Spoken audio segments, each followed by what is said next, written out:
Bonsoir à toutes et à tous. Nous allons commencer par invoquer l'Esprit Saint dans le secret de nos cœurs en silence.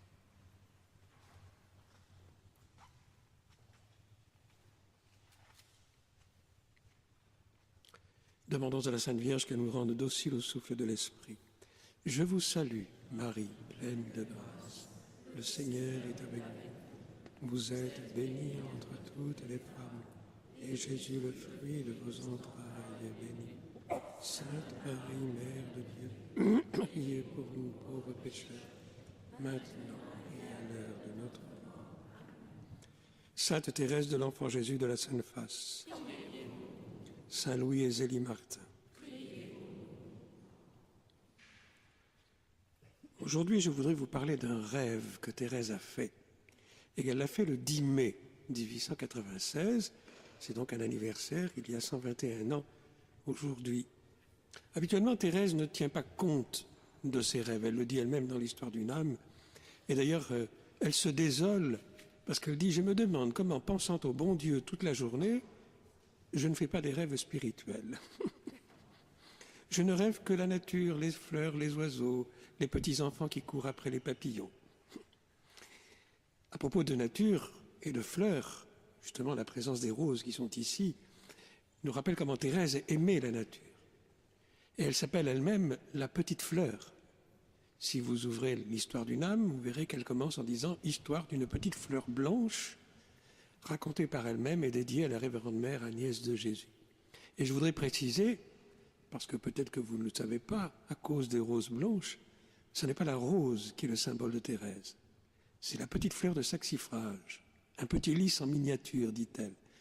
Cette petite fleur que son papa lui a offert le 29 mai 1887, jour de la Pentecôte, lorsque Thérèse lui a demandé la permission d'entrer au Carmel à 15 ans. Et c'est pour cela que Thérèse a toujours s'appelé la petite fleur blanche. Les roses, c'est le symbole des grâces qu'elle nous obtient du ciel et qu'elle fait descendre. Comme elle avait dit, « Je ferai tomber une pluie de roses ». Elle a pris d'ailleurs l'idée à Saint-Louis de Gonzague. On avait lu l'histoire de Saint-Louis de Gonzague au réfectoire, et Saint-Louis de Gonzague racontait que quand il serait au ciel, eh bien, il ferait tomber des roses. Et Thérèse a dit, eh bien, moi aussi, je ferai tomber des roses. Ce sera comme une pluie de roses. Il n'y a qu'un seul endroit où elle s'identifie à la rose, c'est dans son poème « La rose effeuillée » qu'elle a composé pour une carmélite de Paris, d'ailleurs. Le sujet lui était imposé. Et donc elle se compare à cette rose qui s'effeuille, c'est-à-dire qui se donne jusqu'au bout pour la seule joie de Dieu, pour contenter le bon Dieu. Et d'ailleurs, la bonne mère du Carmel de Paris, quand elle reçoit le poème, elle trouve qu'il manque un couplet, parce que Thérèse termine au calvaire. Elle dit, mais à la fin, le bon Dieu, dans le ciel, il va ramasser tous les pétales, et puis il va faire une belle rose qui va briller pour l'éternité auprès de lui dans le ciel. Et Thérèse répondra, que la bonne mère fasse le couplet comme elle l'entend. Pour moi, mon seul désir est de m'effeuiller pour contenter le Seigneur. Un point, c'est tout. Donc c'est le seul endroit où elle se compare à la rose, comme en se donnant. Mais revenons au rêve qu'elle va faire. Donc, le 10 mai, elle va faire un rêve qui va la marquer, puisqu'elle éprouvera le besoin de le raconter dans l'Histoire d'une âme, dans le manuscrit B de l'Histoire d'une âme. Jésus, elle s'adresse à Jésus. C'est un très très beau texte. Le manuscrit B de l'Histoire d'une âme est un des plus beaux textes que Thérèse nous a laissés. Et à ceux qui n'ont jamais lu Thérèse, je les encourage à lire l'Histoire d'une âme et à commencer par ce texte du manuscrit B, qui est le texte qui est au milieu. L'Histoire d'une âme est composée de 3 manuscrits, A, B et C, c'est facile. Et donc le manuscrit B est l'un des plus beaux textes qu'elle nous ait laissés. Et il se comporte de deux parties. Une première partie qui s'adresse à la destinataire, qui est sa sœur Marie du Sacré-Cœur, qui lui a demandé de lui donner quelque chose de sa petite doctrine. Et une seconde partie qui est une lettre que Thérèse a écrite à Jésus. Et donc elle s'adresse à Jésus. Jésus, l'orage grondait bien fort dans mon âme depuis la belle fête de votre triomphe, la radieuse fête de Pâques. Alors, qu'est-ce que c'est cet orage? Nous sommes en mai 96. Il y a un mois, début avril, au moment de Pâques, Thérèse est entrée dans ce qu'elle appelle le sombre tunnel de l'épreuve de la foi. Jusqu'à ce jour où elle est entrée dans le sombre tunnel de l'épreuve de la foi, jusque-là, pour elle, l'existence du ciel et l'existence de Dieu ne faisaient pas un pli. Et elle ne pouvait pas imaginer une seconde qu'on ne puisse pas croire en Dieu, qu'on ne puisse pas croire au beau ciel où Dieu serait lui-même notre récompense. Et elle pensait que les impies, les incroyants, parlaient contre leurs pensées. Et alors elle racontera, en disant un peu plus loin dans le manuscrit C de l'histoire d'une âme, « Au jour si joyeux du temps pascal, Jésus m'a fait sentir qu'il y a véritablement des âmes qui n'ont pas la foi, qui par l'abus des grâces perdent ce précieux trésor, source des seules joies pures et véritables. Il permit que mon âme fût envahie des plus épaisses ténèbres et que la pensée du ciel si douce pour moi ne soit plus qu'un sujet de combat et de tourment. » Elle va faire l'expérience de l'incroyance.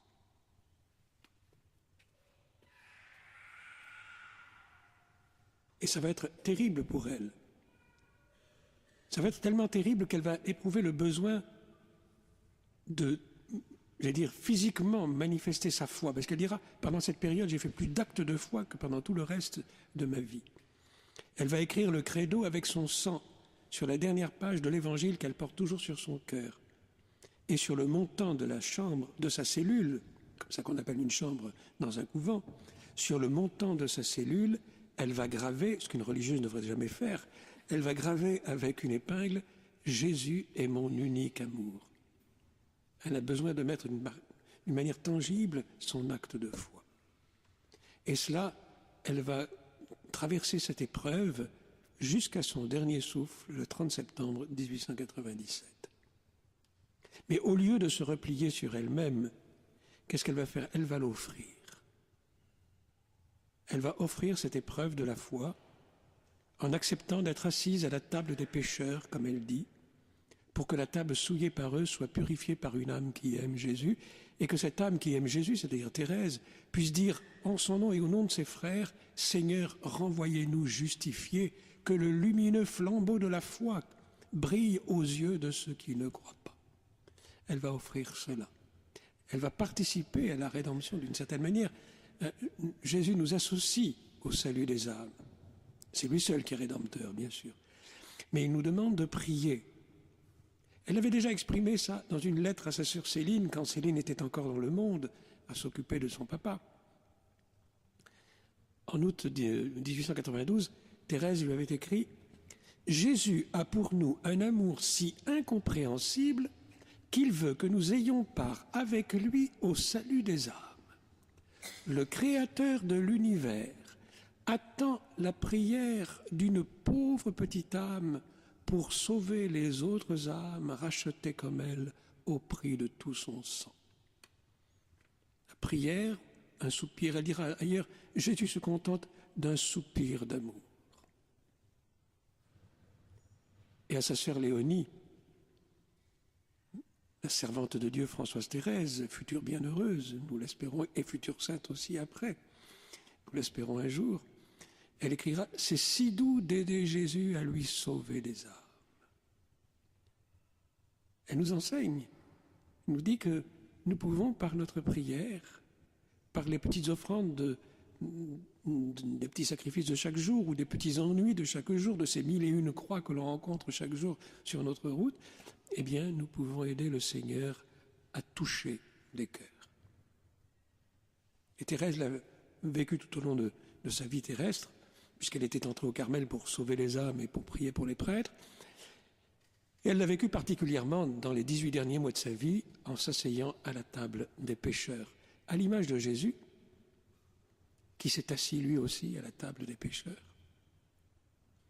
Ce qui fera dire à Thérèse, il était fou, notre bien-aimé, de venir sur la terre chercher des pécheurs pour en faire ses amis, ses intimes, ses semblables, lui qui était parfaitement heureux avec les deux autres personnes de l'adorable Trinité. Et dans une lettre à Céline. Mais revenons au rêve. Pensant, donc, l'orage grondait bien fort, lorsqu'un samedi du mois de mai, pensant aux songes mystérieux qui sont parfois accordés à certaines âmes, je me disais que ce devait être une bien douce consolation, cependant je ne la demandais pas. Le soir, considérant les nuages qui couvraient son ciel, ma petite âme se disait encore que les beaux rêves n'étaient pas pour elle, et sous l'orage, elle s'endormit. Le lendemain était le 10 mai, le deuxième dimanche du mois de Marie, peut-être l'anniversaire du jour où la Sainte Vierge daigna sourire à sa petite fleur. Là, Thérèse fait une petite confusion, car c'était le 13 mai en 1883, et c'était le jour de la Pentecôte, mais toujours pendant le mois de Marie. Alors voilà le rêve. Aux premières lueurs de l'aurore, je me trouvais en rêve dans une sorte de galerie. Il y avait plusieurs autres personnes, mais éloignées. Notre mère, c'est-à-dire la prieure, seule était auprès de moi. Tout à coup, sans avoir vu comment elles étaient entrées, j'aperçus 3 carmélites, revêtues de leurs manteaux et grands voiles. Il me semblait qu'elles venaient pour notre mère, mais ce que je compris clairement, c'est qu'elles venaient du ciel. Au fond de mon cœur, je m'écriais « Ah, que je serais heureuse de voir le visage d'une de ces carmélites !» Alors, comme si ma prière avait été entendue par elle, la plus grande des saintes s'avança vers moi. Aussitôt, je tombais à genoux. Ô bonheur! La carmélite leva son voile, ou plutôt le souleva et m'en couvrit. Ça, c'est très thérésien. Thérèse veut être couverte, comme elle veut être couverte par le manteau de la Sainte Vierge. « Couvre-moi de ton voile », chante-t-elle à Marie. Sans aucune hésitation, je reconnus la vénérable mère Anne de Jésus, la fondatrice du Carmel en France. Anne de Jésus, Anne de l'Aubéra, était une compagne de Sainte Thérèse, et c'est elle qui, avec Anne de Saint-Barthélemy, est venue en 1604 instaurer le Carmel réformé par Sainte Thérèse en France, ici à Paris, à la demande du cardinal de Bérulle, et entre autres Madame Acquary, devenue la bienheureuse Marie de l'Incarnation au Carmel. À partir de ce moment-là, d'ailleurs, Thérèse ne parle plus des 2 autres carmélites. On ne sait pas qui elles sont. Moi, j'ai ma petite idée personnelle, mais ça n'a rien à voir.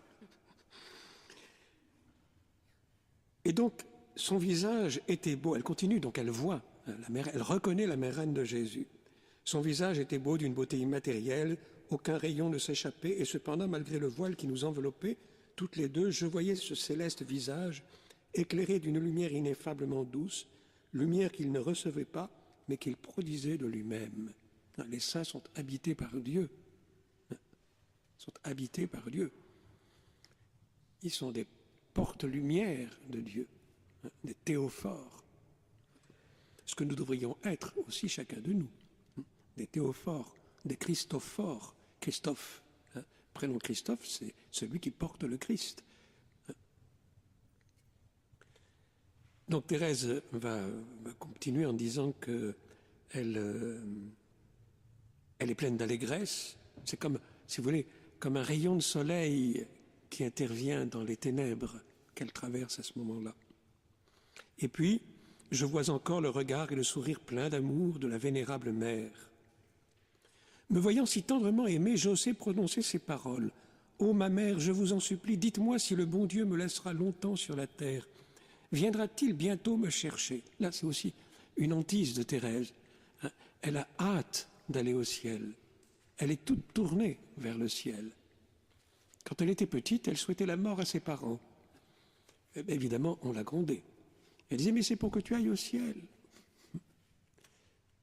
Et quand elle sera au Carmel, eh bien, elle se réjouira, elle souhaitera le martyre à ses frères spirituels, qui sont missionnaires. Ce ne sera pas tout à fait du goût de l'abbé Roulant ou de l'abbé Bélière. Mais toujours, c'est dans la même perspective. Parce que pour Thérèse, ici-bas, on est en exil. Alors plus vite on sera là à la patrie, mieux ça vaudra. De même qu'elle souhaite la mort des petits-enfants après le baptême. C'est un peu délicat à dire dans les familles, bien sûr, mais toujours dans la même perspective. On trouve ça dans ses textes, et dans ses poèmes, entre autres. C'est le ciel, rien que le ciel. Nous sommes faits pour le ciel. Notre vraie patrie, c'est le ciel. Donc, elle a cette hantise, est-ce que le bon Dieu va encore me laisser longtemps sur la terre? Et la sainte murmura, oui, bientôt, je vous le promets. Ma mère, ajoutai-je, dites-moi encore si le bon Dieu ne me demande pas quelque chose de plus que mes pauvres petites actions et mes désirs. Est-il content de moi? Ça aussi, hein, c'est très thérésien. Thérèse se demande toujours si le bon Dieu est content d'elle. Elle demandait à ses parents s'ils étaient contents d'elle. Elle a peur de blesser, de faire de la peine. Par exemple, petit trait un peu humoristique, vous savez, au Carmel, à son époque, il n'y avait pas beaucoup de chauffage, surtout le Carmel de Lisieux est dans le creux de la ville et dans un terrain plus ou moins marécageux. Elle dira d'ailleurs, elle avouera qu'elle a souffert du froid jusqu'à en mourir. Ben, l'hiver, elle cachait ses mains, telles qu'elles étaient gelées sous les manches de sa robe de bure, pour que le bon Dieu ne voie pas qu'elle ait froid. Sa délicatesse, elle est jusque-là, pour ne pas faire de peine au bon Dieu, pour que le bon Dieu n'ait pas de peine. Sa délicatesse, elle est jusque-là, et sa simplicité aussi. Elle nous apprend aussi à être simple avec Dieu, Thérèse. Souvent, nous sommes compliqués avec Dieu. Nous approchons du bon Dieu comme on s'approcherait d'un monarque, d'un roi, ce qu'il est, bien sûr. Mais Dieu est d'abord Père. C'est un papa. D'ailleurs, Thérèse disait souvent « Papa le bon Dieu ». Abba, c'est papa. Papa le bon Dieu. Et à son frère spirituel, Maurice Bélière, dans une lettre, elle dira « Je voudrais que vous soyez simple avec le bon Dieu ». Puis elle ajoute « Et avec moi aussi ». Donc il faut être simple aussi avec Thérèse. Et quand on vient la prier, il faut être en toute simplicité. Il ne faut pas faire chichi.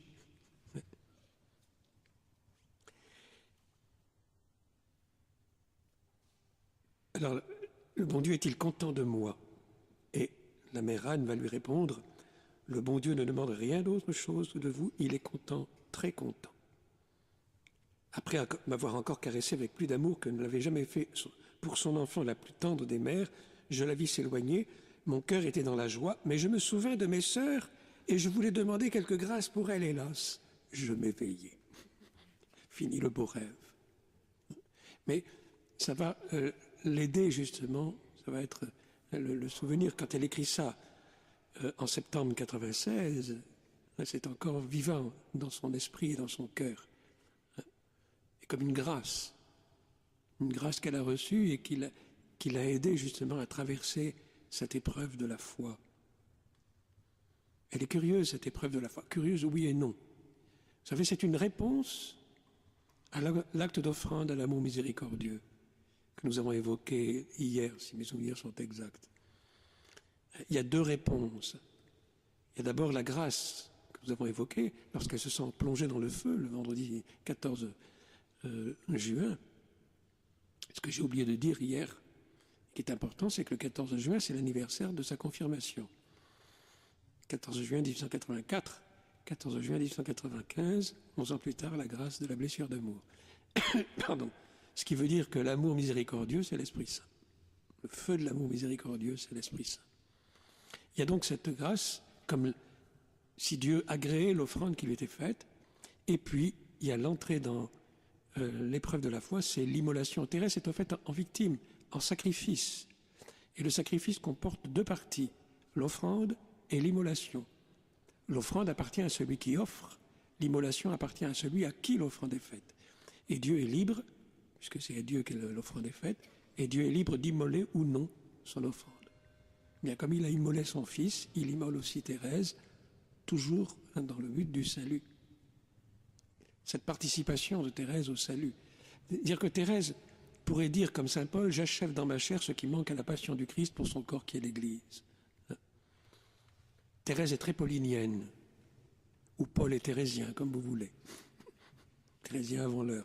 Mais il y a des connotations entre Paul et Thérèse. Donc elle s'éveille. Alors, ce qui est intéressant, c'est ce qu'elle va dire après. Ô Jésus, l'orage alors ne gronderait pas, le ciel était calme et serein. Je croyais, elle le souligne, je croyais. N'oublions pas qu'elle est justement dans l'épreuve de la foi. Cette épreuve de la foi qui la tenaille. Dans son esprit, elle entend, comme elle dit, les pires raisonnements des matérialistes. Le ciel, ça n'existe pas, ma pauvre fille. Réjouis-toi de la mort, qui te donnera non ce que tu espères, mais une nuit plus grande encore, la nuit du néant. Voilà ce qu'elle entend dans son... Et cependant, elle dit non, non intérieurement. Non, le ciel existe, Dieu existe. Et elle compte sur la grâce de Dieu pour la soutenir. Je croyais, je sentais, ça c'est très thérésien aussi, elle sent, son intuition, elle sent qu'il y a un ciel et que ce ciel est peuplé d'âmes qui me chérissent, qui me regardent comme leur enfant. Cette impression reste dans mon cœur, d'autant mieux que la vénérable mère Anne de Jésus m'avait été jusqu'alors absolument indifférente. Je ne l'avais jamais invoquée et sa pensée ne me venait à l'esprit qu'en l'entendant parler d'elle, ce qui était rare. Alors, lorsque j'ai compris à quel point elle m'aimait, combien je lui étais peu indifférente, mon cœur s'est fondu d'amour et de reconnaissance, non seulement pour la sainte qui m'avait visité, mais encore pour tous les bienheureux habitants du ciel. Et là, Thérèse fait cette expérience que les habitants du ciel, qu'ils soient canonisés ou non, car Anne de Jésus n'est pas canonisée, elle est que vénérable. Sa cause est toujours en cours. Elle est morte à Bruxelles et son corps repose au Carmel de Bruxelles. Donc, d'ailleurs, Thérèse dira un jour, rien n'indique que les saints canonisés soient les plus grands. Dieu les a mis en relief pour sa gloire et notre édification plus que pour eux-mêmes. Donc ça nous laisse beaucoup d'espérance. Et nous sommes tous appelés à la sainteté, puisque dans le ciel, il n'y a que des saints, c'est-à-dire des enfants de Dieu parfaits. Et ce que le Saint Concile Vatican II nous a rappelé. Nous tous, nous sommes appelés à la sainteté, et le germe de la sainteté, nous l'avons reçu au jour de notre baptême, c'est la grâce baptismale que nous avons en nous, ce trésor que nous portons en nous. Mais c'est Dieu qui fait les saints, à la mesure de notre disponibilité. Il nous demande simplement de nous abandonner à lui, de nous livrer à lui, pour lui donner la joie de nous sanctifier. Et donc, Thérèse comprend que les saints nous aiment, tous les saints, même ceux à qui nous ne pensons jamais, même ceux que nous n'invoquons jamais. Elle avait déjà fait cette expérience en 1886. Dans les années 85-86, elle est passée à travers une crise de scrupules. Et il y avait à cette époque, Marie, sa sœur Marie, l'aînée de la famille, n'était pas encore entrée au Carmel. Et Marie l'aidait un peu à surmonter ses scrupules. Par exemple, lorsque Thérèse allait se confesser, elle ne cachait rien à sa sœur, qui était aussi sa marraine. Et c'est Marie qui préparait, elle dirait, tu diras ça, ça, ça et ça et ça, pas autre chose. Justement pour juguler cette crise de scrupules. Quand Marie entre au Carmel en octobre 86, Thérèse n'a plus de soutien. Qu'est-ce qu'elle fait ? Eh bien, elle se tourne vers ses 4 petits frères et sœurs qui sont morts en bas âge. Les 2 garçons, Joseph-Louis et Joseph Jean-Baptiste, et les 2 filles, Hélène et Mélanie Thérèse. Et puis elle leur fait remarquer qu'elle est la dernière de la famille, qu'elle a toujours été choyée dans la famille, que s'ils étaient restés sur la terre, eh ben, probablement ils l'auraient choyée eux aussi. Et elle leur dit, mais votre départ pour le ciel ne me paraît pas une raison de m'oublier. Et comme elle écrira dans le manuscrit de l'histoire d'une âme, la réponse ne se fit pas attendre. Et je sais qu'au ciel, on est encore capable d'aimer. Et elle fut délivrée de ses scrupules par l'intercession de ses petits frères et sœurs. Et je crois qu'ils sont intervenus aussi, ses petits frères et sœurs, dans l'acceptation de l'évêque pour son entrée au Carmel à 15 ans. Car la réponse de l'évêque, la réponse positive de Monseigneur Hugonin, est arrivée le 28 décembre, qui est le jour de la fête des Saints Innocents. Et Thérèse aimait contempler les petits-enfants morts en bas âge dans la cohorte des innocents, justement.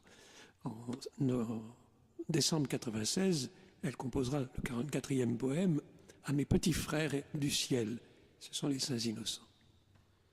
Et donc, cette acceptation de l'évêque qui arrive le 28 décembre au Carmel eh bien, je le vois un peu comme un petit clin d'œil des petits frères et sœurs de Thérèse. Mais c'est une opinion personnelle, hein.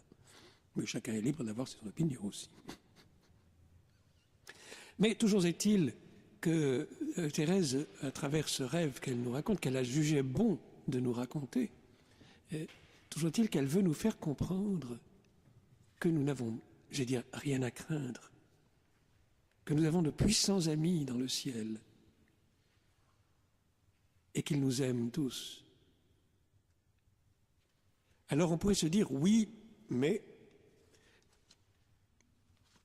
nous ne sommes pas encore des saints, nous avons nos limites, nos faiblesses, voire même notre péché. Et peut-être que les saints, dans le ciel, dans la lumière de Dieu, ils nous jugent un peu sévèrement. C'est ce que croyait l'abbé Bellière, le frère spirituel de Thérèse.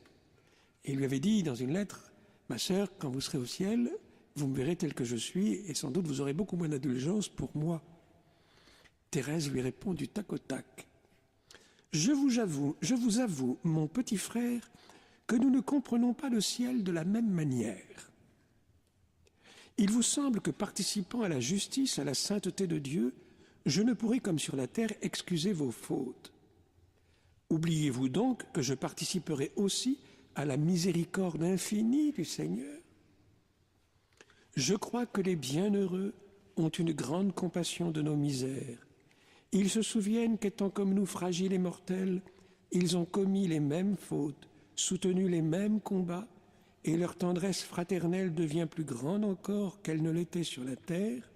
C'est pour cela qu'ils ne cessent de nous protéger et de prier pour nous. » Toujours dans cette lumière qu'elle avait reçue de son... Elle écrit ça en 97, l'année suivante. Hein, cette lumière qu'elle avait reçue dans ce rêve, dans ce songe du 10 mai, l'intervention de la vénérable mère Anne de Jésus, qui lui montre combien les saints, même ceux qui nous sont, j'allais dire, indifférents, auxquels nous ne pensons jamais, eh bien nous aiment. Tous les bienheureux habitants du ciel nous aiment. Et ils nous aident à marcher ici-bas dans cette fidélité à Jésus qu'ils ont vécue eux-mêmes à travers ombre et lumière. Et Thérèse fait partie, bien sûr, de ces bienheureux. Elle est connue, elle, nous l'invoquons souvent, quotidiennement, avec d'autres saints. Mais il nous rappelle justement aussi, là où je suis, eh bien, j'aimerais bien que vous y soyez vous aussi. Et quand nous venons prier Thérèse, elle nous renvoie toujours à Jésus. Toujours. Grignon de Montfort dit que la Sainte Vierge est l'écho qui dit Dieu quand on lui dit Marie. Eh bien, on peut dire d'une manière analogue, Thérèse est l'écho qui dit Jésus quand on lui dit Thérèse. Ce Jésus que les saints ont aimé et qu'ils veulent nous faire aimer. Ce Jésus que nous allons accueillir dans un instant, caché sous l'apparence de la blanche hostie, pour prendre l'image de Thérèse, et qui ne demande qu'à venir dans notre cœur pour nous sanctifier, pour nous transformer en lui, pour que nous devenions des enfants de Dieu parfaits, par lui, avec lui et en lui. Amen.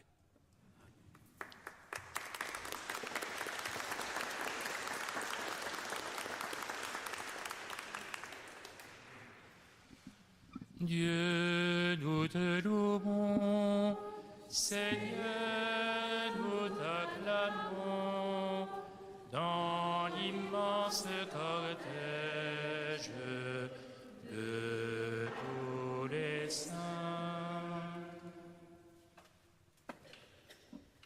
Par tous les saints de tous les âges, comme autant de frères aînés, en qui sans trêve se répandent tous les dons de ta charité.